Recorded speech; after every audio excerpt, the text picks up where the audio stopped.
দেশজুড়ে কোটাবিরোধী আন্দোলনে সৃষ্ট সহিংসতায় এখন পর্যন্ত ১৫০ জন নিহত হয়েছে বলে জানিয়েছেন স্বরাষ্ট্রমন্ত্রী আসাদুজ্জামান খান কামাল। মৃত্যুর সংবাদ আমাদের কাছে আছে। এর মধ্যে ছাত্র যারা হত হয়েছেন, এর মধ্যে ছাত্রলীগের ছেলে যথেষ্ট পরিমাণ রয়েছে। এখানে বিভিন্ন শ্রেণী পেশার মানুষ রয়েছে, বিভিন্ন বয়সের মানুষ রয়েছে, বিভিন্ন রাজনৈতিক পরিচয়ের মানুষ রয়েছে। এটা নিয়ে একটা বিভ্রান্তিকর খবর কখনো বলছে ১,০০০, কখনো বলছে ৫০০, কখনো বলছে। সেই জন্যই আমরা আমাদের কাছে যা হিসাব সেইটা দিলাম। আমরা এখনো অনুসন্ধান করে যাচ্ছি।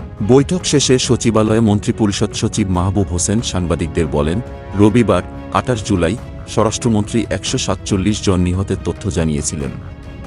আজ সেটা বেড়ে ১৫০ জনে দাঁড়িয়েছে বলে মন্ত্রিসভায় জানিয়েছেন স্বরাষ্ট্রমন্ত্রী।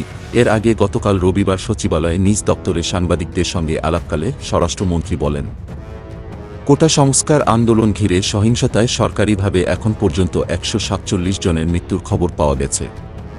নিহতদের মধ্যে পুলিশ, আওয়ামী লীগের নেতাকর্মী, শিক্ষার্থীসহ বিভিন্ন পেশার মানুষ রয়েছে। সহিংসতায় কতজন শিক্ষার্থীর মৃত্যু হয়েছে জানতে চাইলে স্বরাষ্ট্রমন্ত্রী বলেন, আসলে মৃত্যু নিয়ে বিভ্রান্তি ছড়ানো হচ্ছে। ছাত্র কতজন এখনও বিস্তারিত জানা যায়নি, আরও যাচাই করে তথ্য জানানো হবে। নিহতদের মধ্যে কতজন নারী, কতজন পুরুষ কিংবা কোনো পেশার মানুষ কতজন সেটি নির্ধারণের কার্যক্রমও চলছে। Thanks for watching this video. If you subscribe to my channels, like this video, comment and share what you think about it.